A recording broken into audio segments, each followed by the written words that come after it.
This is ZDRoberts with the VisuNews podcast. I'll be chatting with documentary filmmaker and journalist Fischer about his new series, Fall of the Bugaloo. The 10-part series follows the Bugaloo movement for several years throughout the United States. Ford is an Emmy Award-nominated filmmaker. He worked with PBS on their Documenting Hate series, has covered everything from the Unite the Right rally to January 6th, and probably a couple thousand protests and political events along the way. In our discussion, we delve into why he made the series, what interested him in such a group of people, and what, if any, future the Boogaloo actually has. Full disclosure, Ford is a longtime friend and colleague, and I contributed to this series filming one of the core interviews. We tried to not get too behind the scenes or esoteric on the Boog meme culture, so that a wider audience might be interested in watching this incredible series that Ford has made. Fall of the Bugaloo is available for free on YouTube. The first 2 episodes are available right now at News to Share's page, and the third is dropping tonight. So please check the show notes for all the links. So, Ford, how did you get into covering what many people call extremists? Like, because I mean, you cover the Proud Boys, you cover, the Boogaloo. I just don't want to put those words into your mouth necessarily. I feel like the 2 that I listed are pretty extreme, but yeah. Yeah. So, I mean, I never like the word extremists because, the various extremes can sometimes end up driving just what becomes our like state policy. And that's not to say that we're currently governed by Boogaloos, for example, but, to the extent that somebody might use the term extremist to describe people who were at, the United States Capitol on January 6th or something like that, President Trump is back and has fully pardoned those people. So they're not at the extremity of American politics. They're just a part of it. Yeah. But how did I get into the world of, I guess I would use the term armed activism. I think that it makes a difference when the activist carries a gun, right?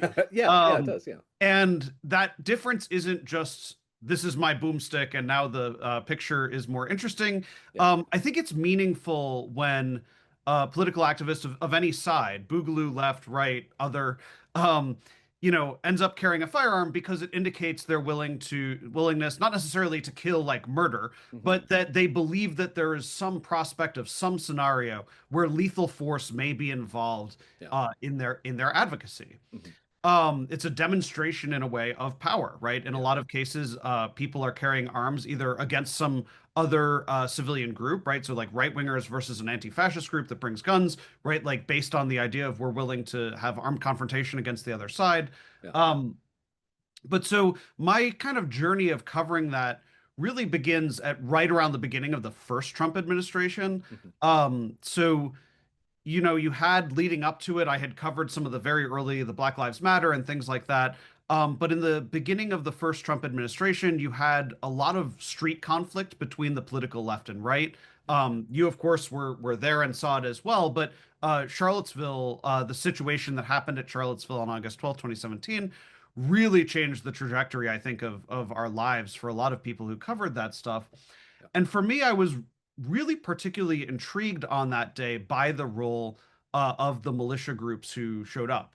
Yeah. So as you had the far right, the neo-Nazis, all of that, versus anti-racist, anti-fascist, etc., you had this group that was regarding themselves as sort of augmenting the role of law enforcement or what they believed law enforcement should be doing by keeping sides separate. And it was easy for people, I think, to conflate their role being there with the right wing. Like there was a perception that they were the same thing. And someone from the left certainly has reason to criticize, what they might view as a paramilitary group as effectively defending the right. But I do think that it was worth exploring. And on my end, I'm very glad that I had the opportunity to document the particulars of what they believed they were doing. Yeah. And my coverage of that really did lead me to have a lot of access where militia groups broadly saw my coverage as, regardless of what this guy thinks of us or the situations we're in, he is covering us based on what we're saying and what we state our role as. Yeah. And so for me, I thought it was really interesting that you have these groups that, often found themselves at this really interesting intersection where on the one hand, they're arming up because they might have to fight the government at some point. Yeah. But also they're arming up to augment the role of the government, right? The police aren't doing a good enough job, so we have to be here to supplement them, but Yeah. also we have to kill them someday. Yeah. Um, It's like we want our form of policing. That's and what we so really want. and so that multiple sides of what militia people, what Mhm. armed groups believe, varies enormously from group to group. The particulars of their beliefs, whether they describe themselves as a constitutional militia, whether they describe themselves as, again, like on somehow on the right, whether they describe themselves as an anti-fascist militia, right? Those exist as well. I had a really interesting time, I think, documenting over the few years after Charlottesville, Yeah. what these groups sort of were about. Yeah. And so in 2020, we entered this period of pretty enormous strife, right? You have COVID, you have the racial justice protests, Yeah. and then you have right wingers who are often kind of going toe to toe against the left, against sort of their perceived enemies. And just to put that in practical terms, like you have these street fights between, anti-fascists and Proud Boys, for example. Yeah.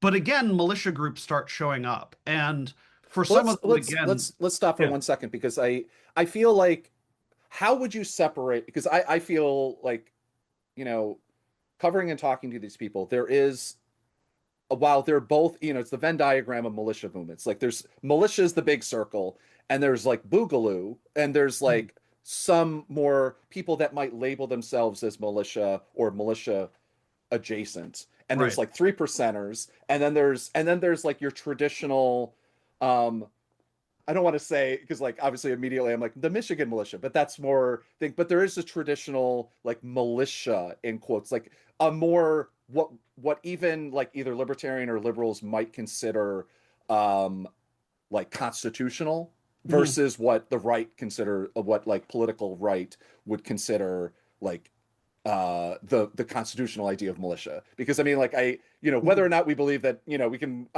we know that based on the image that is right behind you, Oh, um, yes. that is in frame, for those just listening, Ford does have some guns behind him. It's in a cabinet, it's not like displayed, it's not like strewn about. But is the fact that like we have somewhat different beliefs in the Second Amendment, a discussion that we continually have. But I feel as though that there's a kind of a distinct difference between what we used to kind of understand as a militia, and and again, wanting to separate the Michigan militia and kind of like Oklahoma City kind of types out of that, than what they are kind of both now. Because I separate militia, um, Mhm.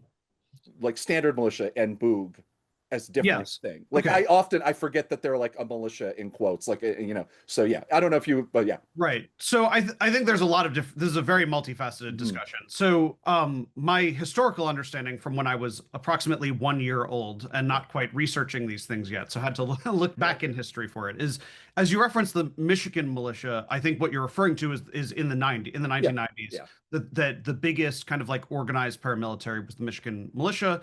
Yeah. And as those militia groups were kind of ascending in popularity, that ended up being very much stifled by the somewhat affiliation, militia affiliation or support of Timothy McVeigh, who Yeah. committed the Oklahoma City bombing. And so the concept of non-state militias in the United States really took a downturn Yeah. for approximately 15 years. Yeah.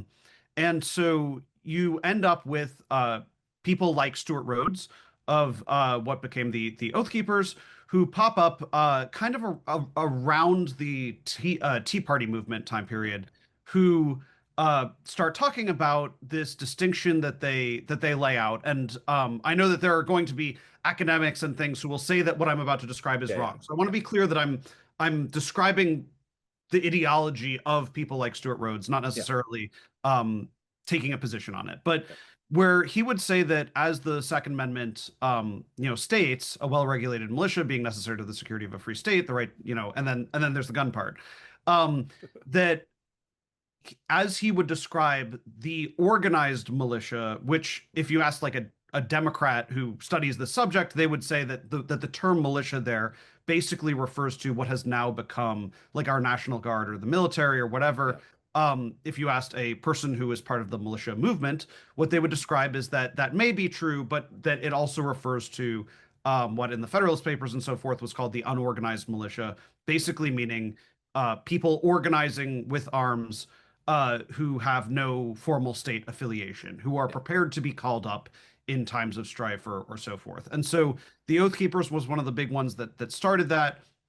The 3%ers, which to people who don't know, 3% refers to the claim that it only took 3% of the American colonist population to participate in the Revolutionary War and succeed. I know that that's a disputed claim. It's a historically made up fact. Yes. I'm using much more diplomatic language than you are, but point being that you started having this rise of groups that basically organized with arms and were, of course, non-state actors. They're not integrated into the military in some way. They're not deputized by the police or the Border Patrol, for that matter. And it is worth noting that there are regional differences in what those people believe that their purposes are, right? So along the southern border, I haven't been able to spend a lot of time with these groups, but there are border militias who broadly see their purpose as augmenting Border Patrol. You have militias all over the country who view their role as basically augmenting, as a security force, basically doing what they believe that the police are insufficient to do. So in 2020, the distinction that ends up occurring is that all of these groups really like guns. They're all pro Second Amendment, 100%. But the Bugaloo shows up and they're wearing Hawaiian shirts. They're younger. They're very online. There's a lot of humor and kind of irony in the patches and things that they're wearing, whereas the militia, whereas traditional militias might have been viewed as kind of adopting the aesthetic style of military. They have their own brand. They would have their own branded. Basically, it would look like a military patch, but it would be this 3%er militia or whatever else. And they would also use hierarchy often modeled after military. So, for example, Chris Hill, the founder of 3% Security Force, which was a militia group that had about 13 chapters, kind of at its peak around 2019, he would call himself the general, right? He was the only one who could be the general. And so you would have commanding officers of individual state chapters, but he was the general, right? So there was a strict specific hierarchy. I even was able to film a ceremony where they had basically prospects were like privates, but if you had participated enough, then you become a private first class. And they did like a little ceremony where they gave them a patch to put onto their plate carrier. And now you can wear the patch of our organization. The Bugaloo was in some ways more similar to how leftists tend to organize, which was that they are anti-hierarchical, that there was not a sort of national Bugaloo commander, that individual groups start forming and would generally refer them to themselves as militias. But they're not super focused on this kind of hierarchy. They don't typically have ranks as much. But then the really big distinction, the thing that set the militia, the traditional militia versus the Boogaloos apart, was how they viewed the police. For those traditional militia people, like we said, they might view their role as potentially supporting the police, or at least supporting what they believe the police should be doing, whereas the Bugaloo was specifically adversarial to them. And usually the basis of that belief was that ultimately all of the tyranny, all of the things that the militia believes that they should be fighting against, unless you're talking about a foreign adversary, in which they'd be similarly situated. But if you're talking about internal tyranny, gun control, whatever it is, then the police are ultimately the enforcers of that tyranny. And so the Bugaloo was specifically adversarial toward law enforcement, specifically adversarial toward the federal government. And so a lot of their memes would be about what it would look like to have a confrontation with police, with feds, etc. This is why I think it was so interesting that they came of being like during the Black Lives Matter movement. And I think it confused, understandably confused a lot of like the mainstream media who didn't, very rarely actually like talks to anybody beyond, one interview. I think they were completely unprepared to report on them. Yeah, and the fact that like because it's like idea is the moment that if you don't like cops, if you don't like cops, usually you're on the left. Like that's the immediate, just Hmm. inherently a lefty. Like you know the defund the police movement, or if there was ever a movement that you know actually did that. But and everything, you're on the left. And so like I guess we'll get the next question will be you know building into the series, but how explain the Boogaloo movement if you can in a short way. Impossible. You Next got 1 minute. um, Everybody's. I wanted to be yeah, even from you know. I think that their stance was to memify, attempt to mainstream using humor concepts of basically insurgent or insurrectionary violence, or at a very minimum, um, being prepared to defend yourself against the state. Like a lot of the memes would be about, you know, I have a tannerite filled dog, so that if the ATF kicks down my door and they would shoot the dog, then they'd blow up. Like that's the Yeah. joke, you know. Yeah. So those would be the Extraordinarily dark. Just as somebody who's we're both very interested in the like police. I don't know how to say that better. Very interesting. interested in covering the Yeah. like you've done a short doc on it. Like I'm exploring it more. But like the fact that like police shoot like I forget what. Oh my God, what was Dogs. the Yeah, a number? lot of Yeah, dogs, like a but we dozen don't know dogs how a day many or because something they like don't that. It's count completely that. insane. But yeah, anyway. Yeah. So, it was a lot of dark humor Mhm. aimed at the idea of normalizing and validating the idea that you may ultimately have armed struggle with law enforcement. And I think what was really important to note, and what I do include in episode 1 of my doc, although it's not so explicitly connected to the events that take place, like in terms of the specific people that I cover, Yeah. there was um, he actually was active duty military at the time, but there was a Boogaloo adherent named Stephen Creo in California who ultimately committed a drive-by shooting, killing a Federal Protective Service officer who was essentially a random target. That there was no individualized concern about that person. There was uh, no reason for him to target that federal building in particular. It wasn't retaliation Mhm. against something that had taken place there in particular. But when he is ultimately captured after killing another police officer, Yeah. um, when he goes to court, he writes the name of Breonna Taylor and George Floyd, as well as "We the People" on his mask.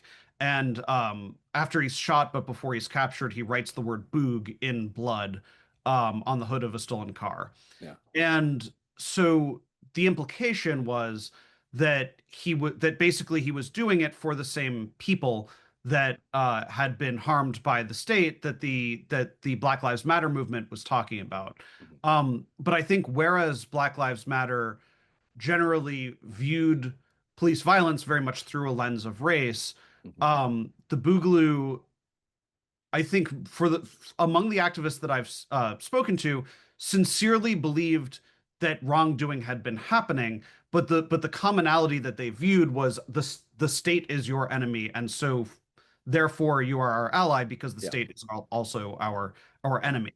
And that support was another aspect that drove the Boogaloo and the traditional militias apart from each other, because the traditional militias would tend to view their role as adversarial to Black Lives Matter on the basis that basically that they viewed them as committing violence or whatever, and so they Yeah. might see themselves as protecting um, you know businesses against Black Lives Matter, whereas the Boogaloo were protecting Black Lives Matter against the police. Yeah.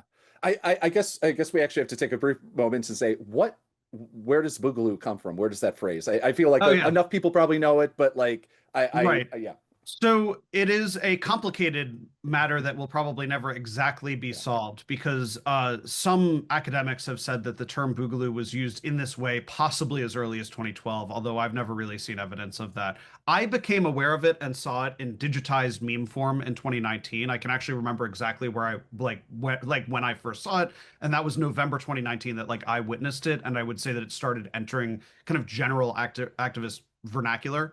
Mhm. Um, the actual origin of the term is that there was a film sequel called Break Into Electric Boogaloo, Yeah. and it has nothing to do with anything about Very state much so. violence Yeah, or yeah, insurrection or anything like that. yeah, But that the joke that was made and kind of the way that it came about is that the term Boogaloo, as used by in the meme, the Boogaloo would be a second American Civil War. And so the joke was Civil War II Electric Boogaloo, and then it just became the Boogaloo is the second American Civil War. So yeah, when someone would say when the Boogaloo happens or like it's time to yeah, Boogaloo, what they're referring to is a civil conflict within the yeah, United States. yeah, yeah. I've always wondered that we at some point I got to do like a dig in and see if interest in that film, like the Google search or the Yeah, sales of the right. DVD has ever like skyrocketed just because people are like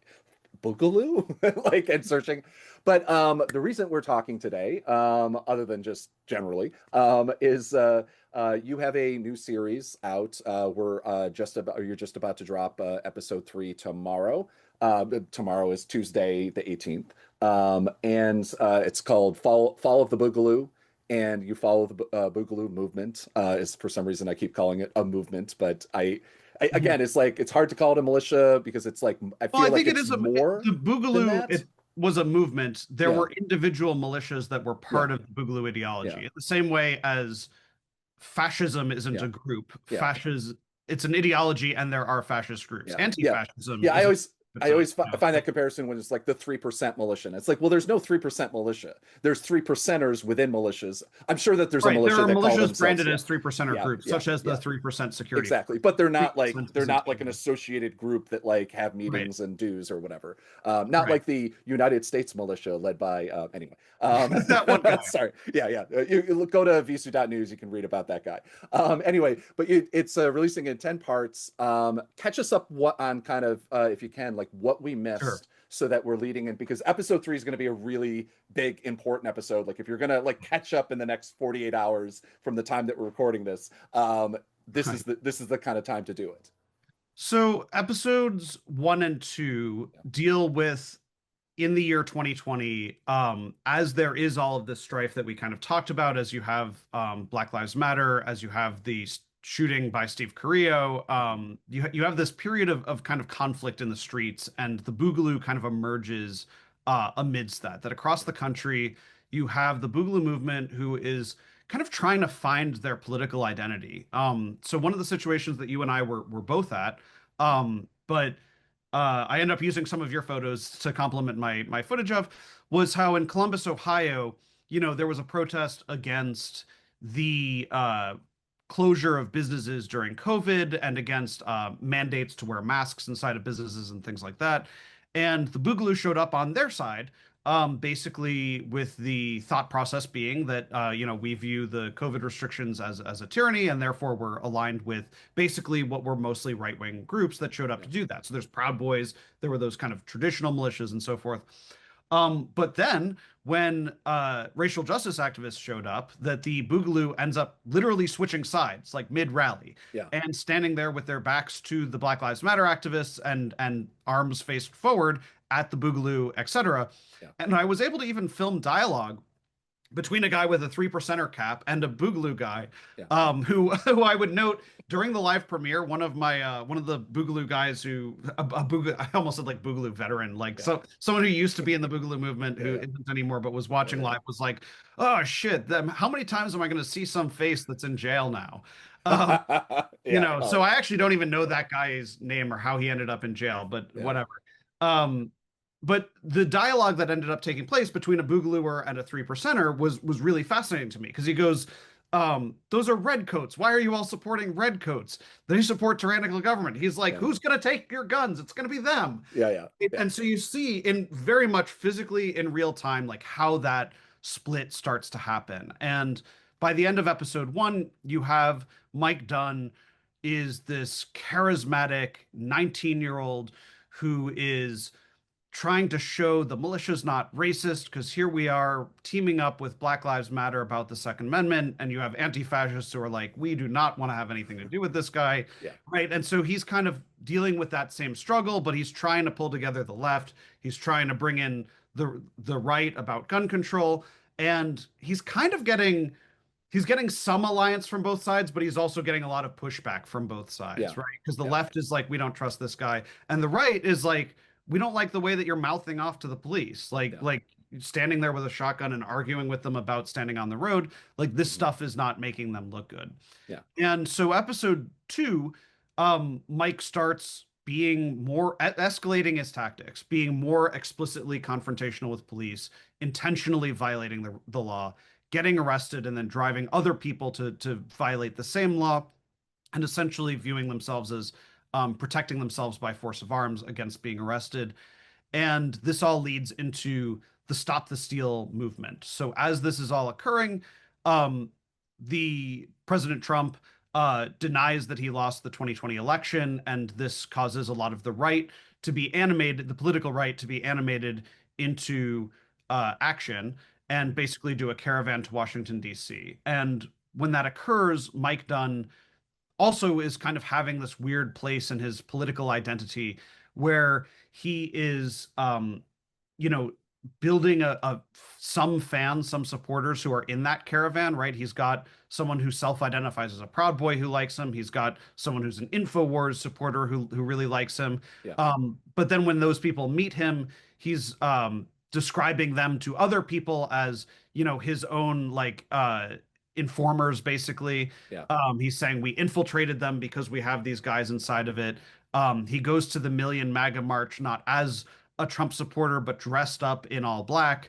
And his friends say that the reason he did that was to try to basically spy on anti-fascist groups, which is something that his mentor also had been doing. So it all starts getting a little murky. Like, what exactly is he doing when he's talking about all these sort of spying on people, spying on different groups, right? Not just coming out and opposing them because he believes in one thing or another, but that he starts having this network of spying on people essentially, Yeah. along with his friends. And so of course the Stop the Steal movement ends up escalating into January 6th. And so episode 2 sort of leads us there, where Mike has been trying to assemble this coalition and push this concept of revolution against the government. And one of the people who supported him at the time, you know, actually says to me, you know, I think Mike was trying to start something like a January 6th without it being for one person like Donald Trump, but it for being for kind of everybody, right? Yeah. And so, of course, as we sit here in the United States of America that hasn't been overthrown, right? We know that that Mike Dunn's Boogaloo doesn't end up happening. Yeah.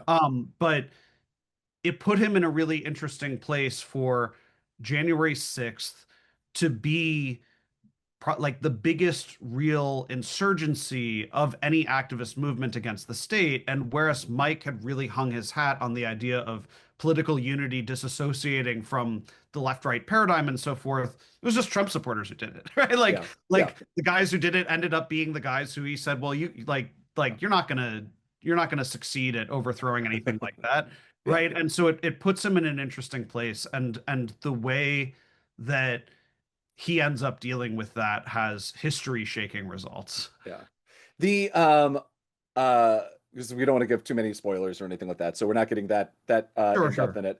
But Mike Dunn seems to be kind of obsessed with trying to release some spoilers. I don't know how much you want to get into this at all, but like it's been interesting, the kind of the main character in the film, or in the film series, if you haven't seen it, like obviously watch it, you know, hit pause on this and then watch it. It's not that we're talking about spoilers, obviously, but you will meet the kind of the main, obviously the guy, you watch the film or you watch the series, and like obviously Mike Dunn is the main character to whatever.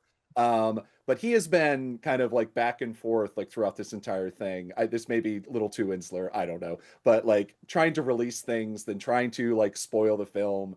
I don't know. It's funny because it's like it seems like he's trying to, because obviously, as we know, like the Boogaloo that we know it, I guess real spoilers if you haven't been following the news the last couple of years, is the Boogaloo as we know it is kind of over. And again, as we know it, obviously it's Virginia Cocoas and there's other people still involved. But what I guess I don't know if there's really a question there, but it's been amusing to watch because the only time it kind of gets traction is when you end up retweeting, when you reposting it, and like people end up being like, oh, this is sad. Yeah, I don't. Yeah, so as the show details, the consequences of the events of the show, which again, which I won't spoil, but literally, like as the title says, the arc of it is you see why the movement collapsed, Yeah. right? Like you don't see guys with Hawaiian shirts for the most part, like doing this kind of political activism, and if they do, it's kind of ironic, but they're not calling themselves Boogaloo groups anymore. Yeah. They're just sort of like reminiscing, you know. Yeah. So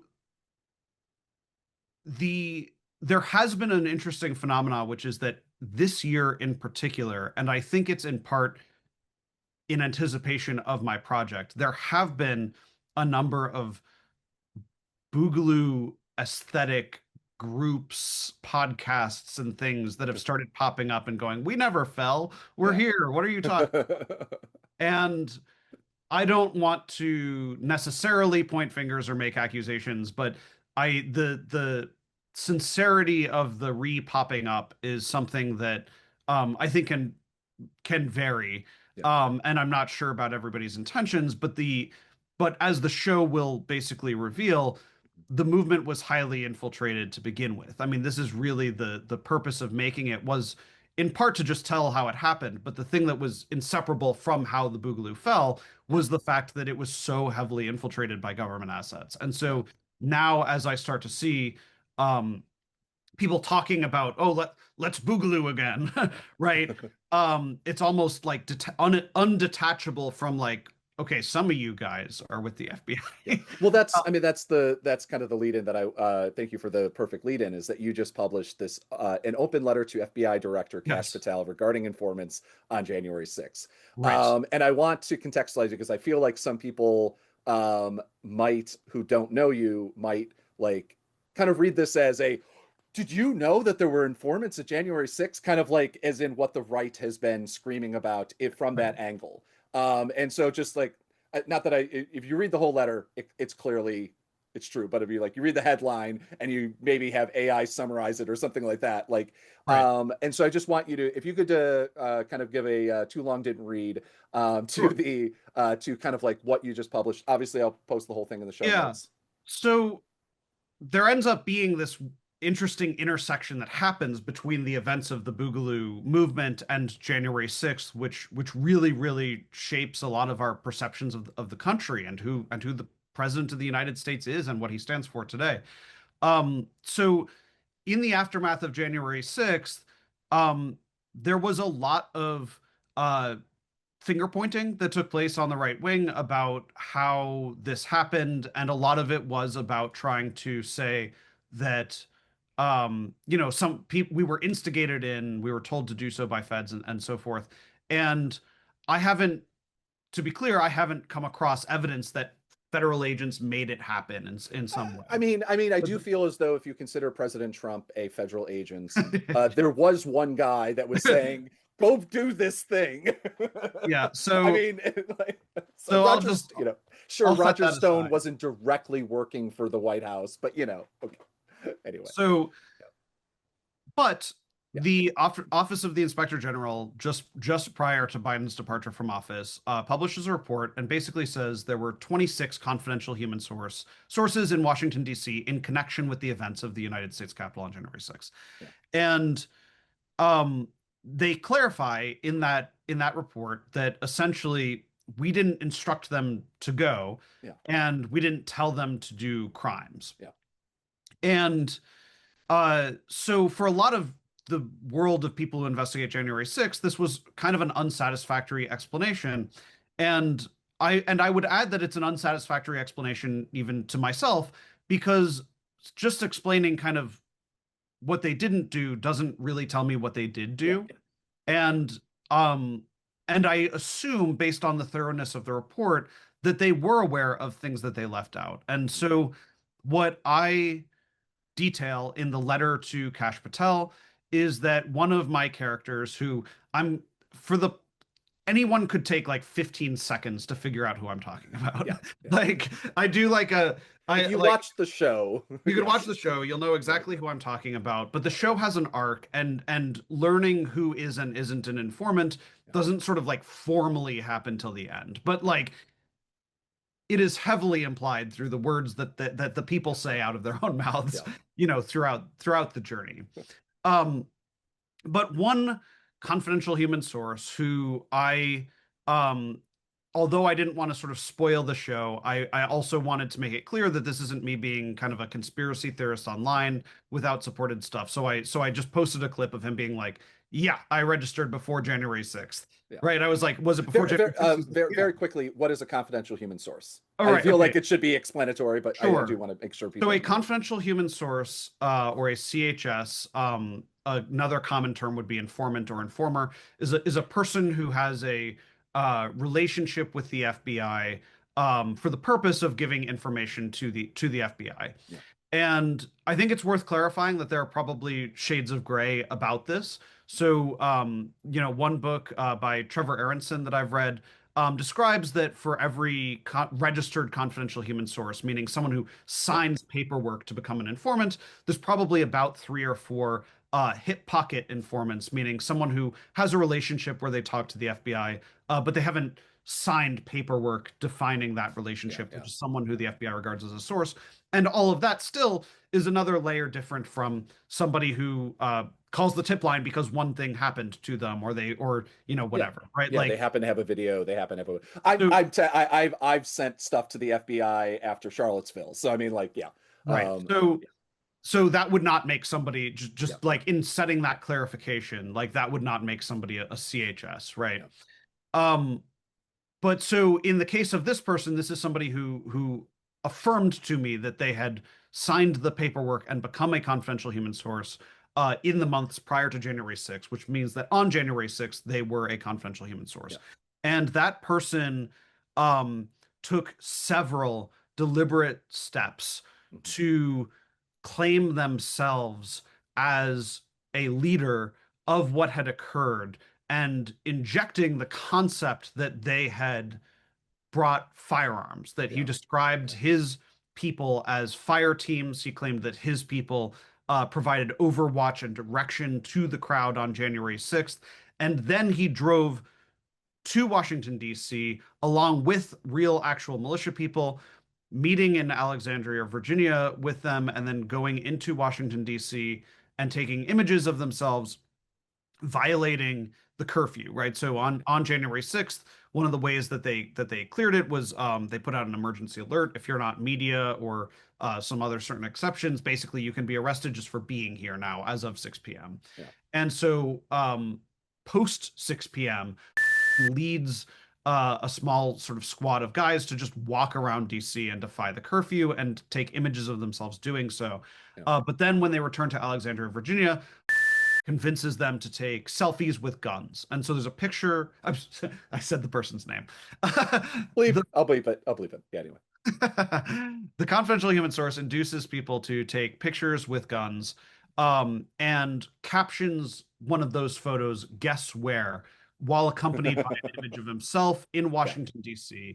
Yeah. And he concedes in an interview with me that you helped film that or that you filmed, that he did so with the intention of fooling the public into believing that they were carrying around guns in Washington, D.C. Yeah. And I think it's hard to know exactly why he is so sensitive about this particular point, but he does deny that when he said 4 fire teams inside Capitol, that he meant the United States Capitol building. Yeah.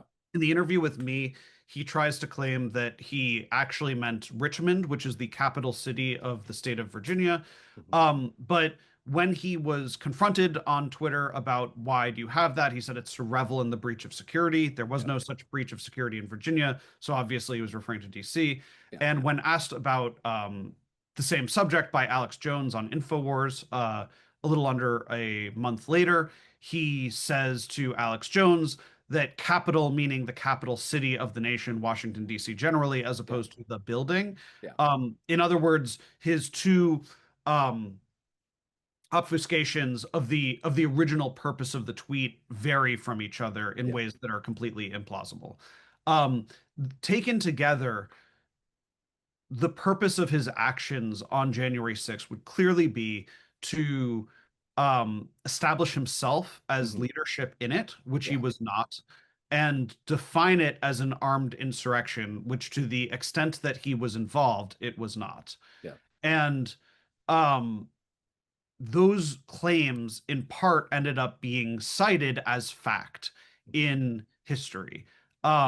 So giving credit to A.C. Thompson at Frontline in the documentary American Insurrection, Mike tries to make these claims, and AC actually says in voiceover, "We can't confirm some of what Mike is saying," Yeah. something Yeah. Yeah. like that. But the United States, I feel like that running, that should just be a running thing underneath his, whenever he's speaking. We cannot confirm any of these claims, but anyway. yeah, right. Well, or in my case, like I can confirm that they're Yeah. false. Yeah, exactly. That's even Yeah. better. Yeah. But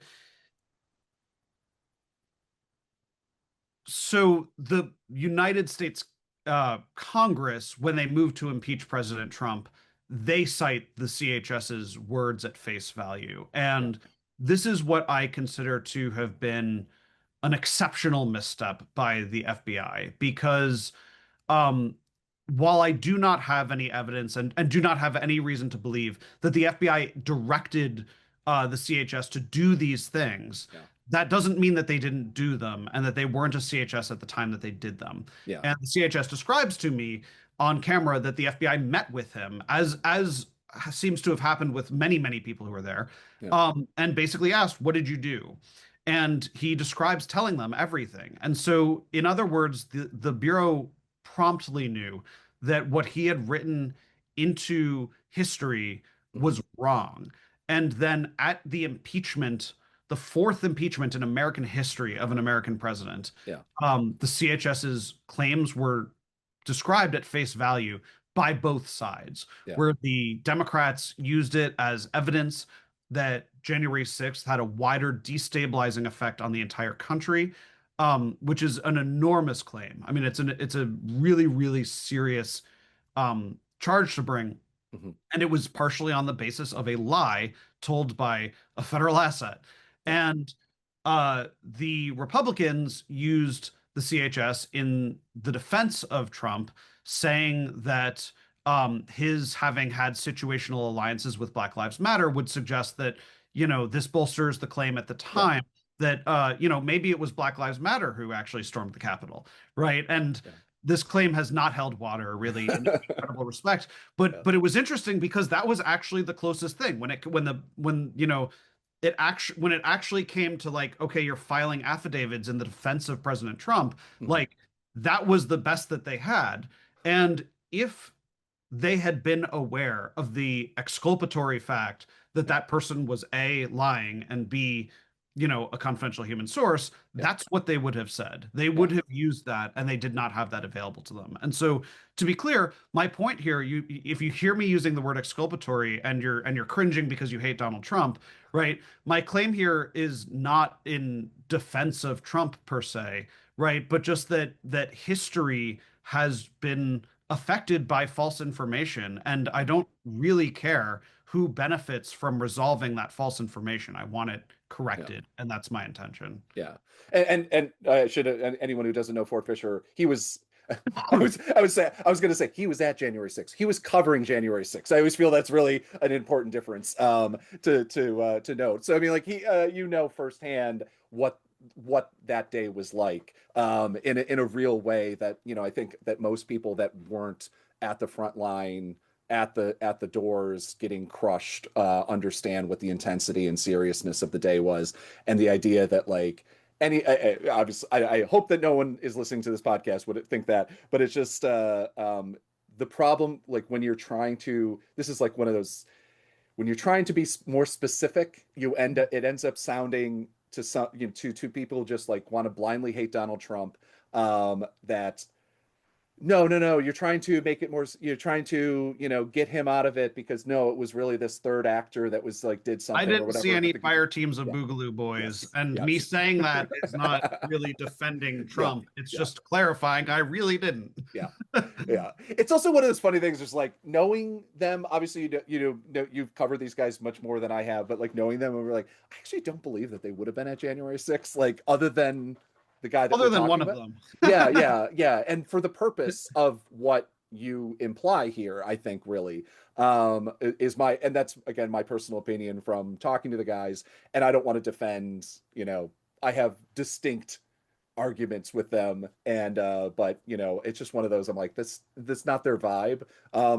To Right. If we're doing memes here, it's just like, it's not, breaking into the Capitol to overthrow the government is one thing, but to breaking into the Capitol to overthrow the government specifically for Donald Trump in an election conspiracy response is not what most of the guys that I have talked to, separate, Mhm.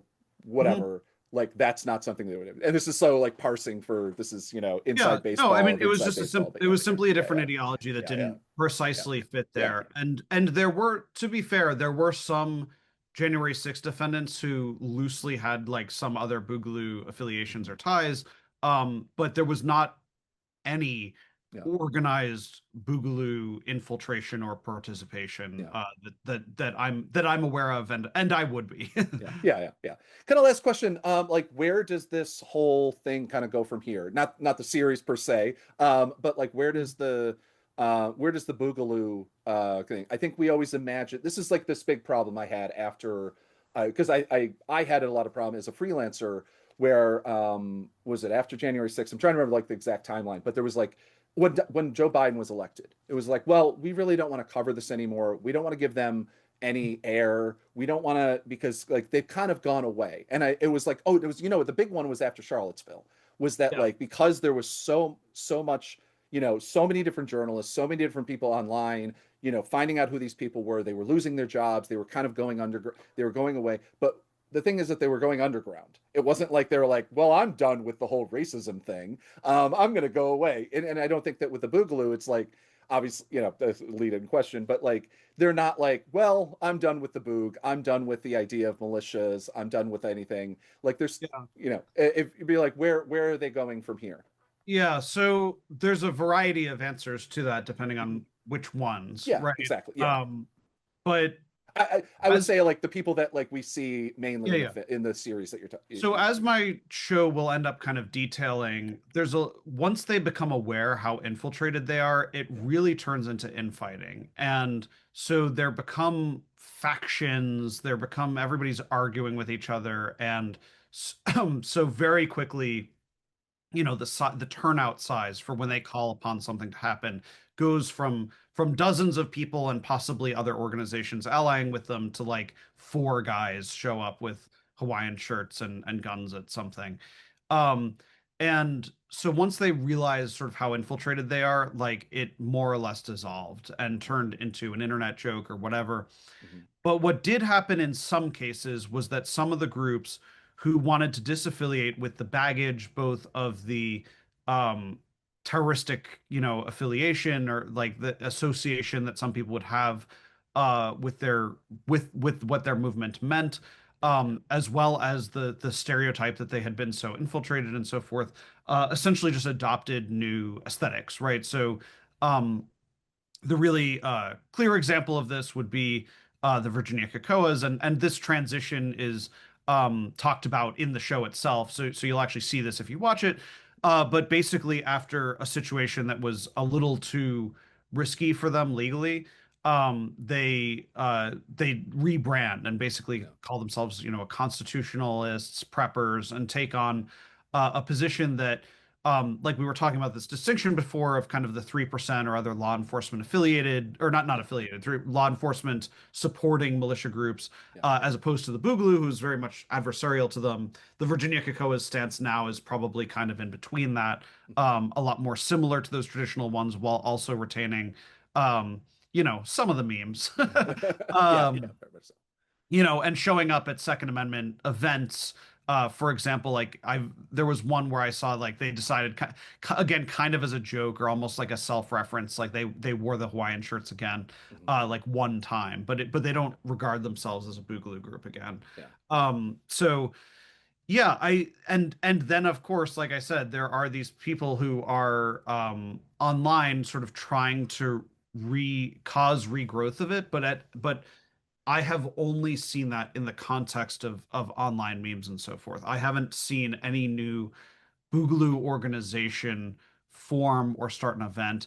And the one other thing that I would point out is that I think the lessons of this show, if someone does end up watching it, are very cross-applicable to other political movements, right? Like FBI infiltration. I saw one person wrote in a reply to one of my posts like, um, wow, going forward, we should know that political organizations are really infiltrated by the FBI. And someone screenshotted it and wrote, "Going forward? Are you joking?"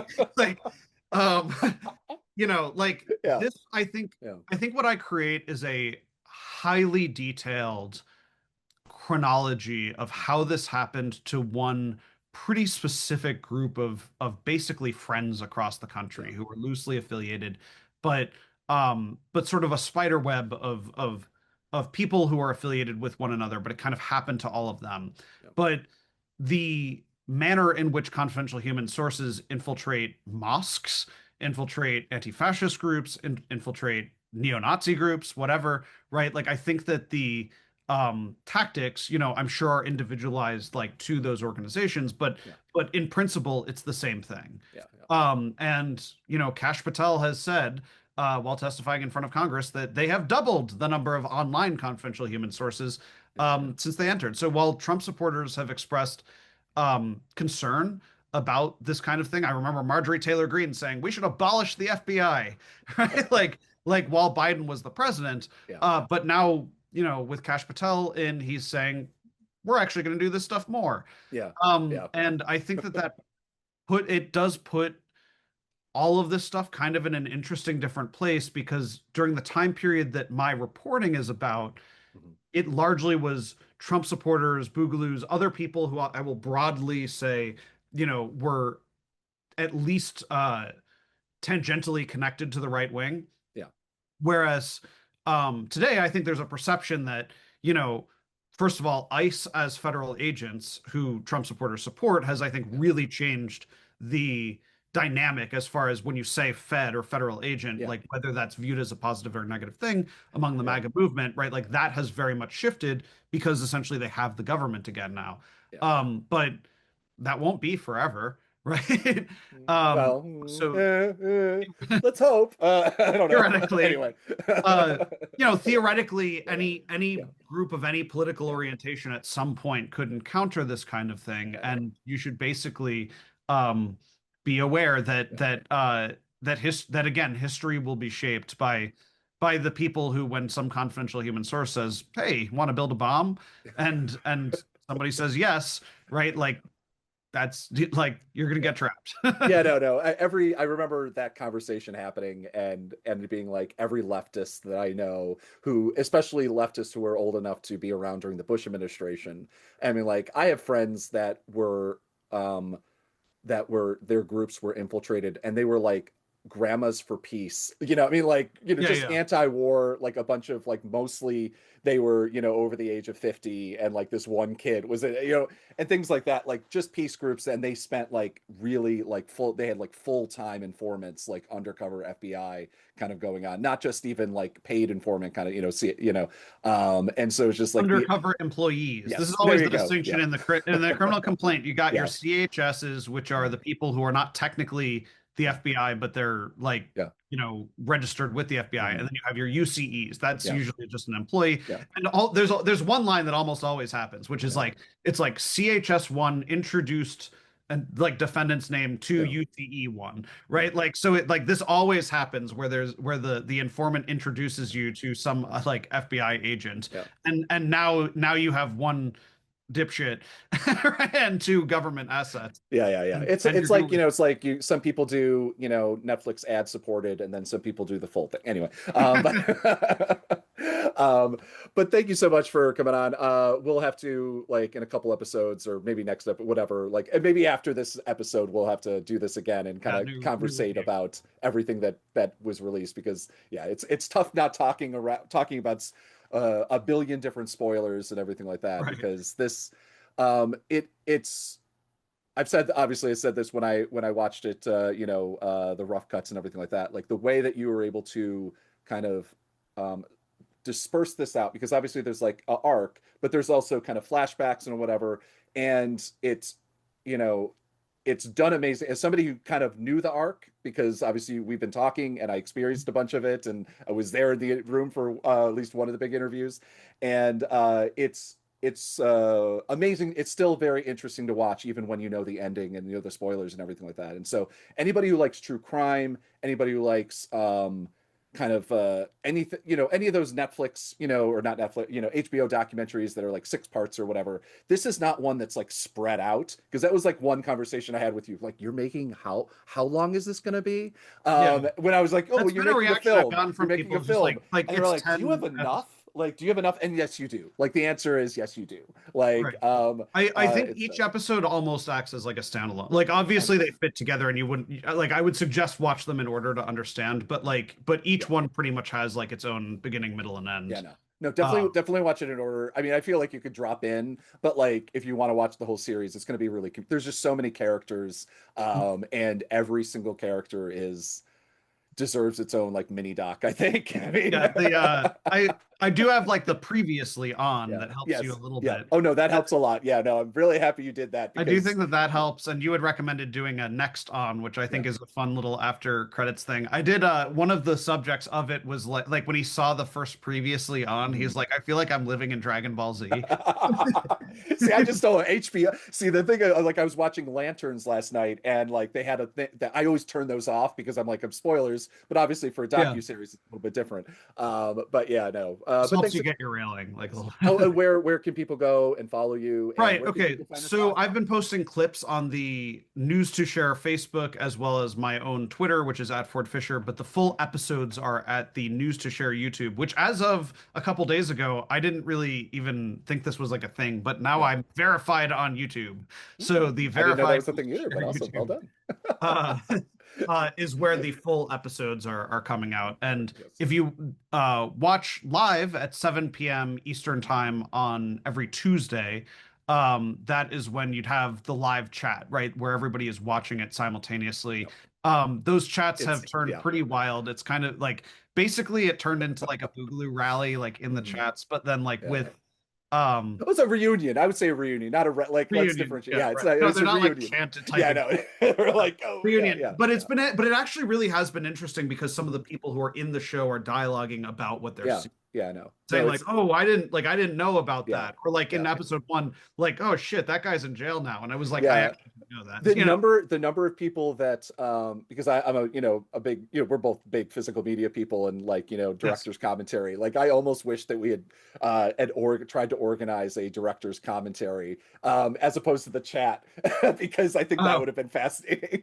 that would be interesting. Yeah, I mean, Probably get them to slip up on some other things too. But it's not too late. yeah, We yeah, could, true, true. yeah. I've had a few people ask about physical media. Like, I'd love to make like a Blu-ray of it or something once it all comes out. Like, do an order of like 200 of them and see if, Yeah, whatever. But anyway, for now, YouTube, you watch it for free. New yeah. episodes Tuesdays at 7 p.m. And so, as of the time that we're talking, Mhm. 2 episodes are available to watch. 8 are on Mhm. the way. Yep. Awesome. Thank you so much. Thank you.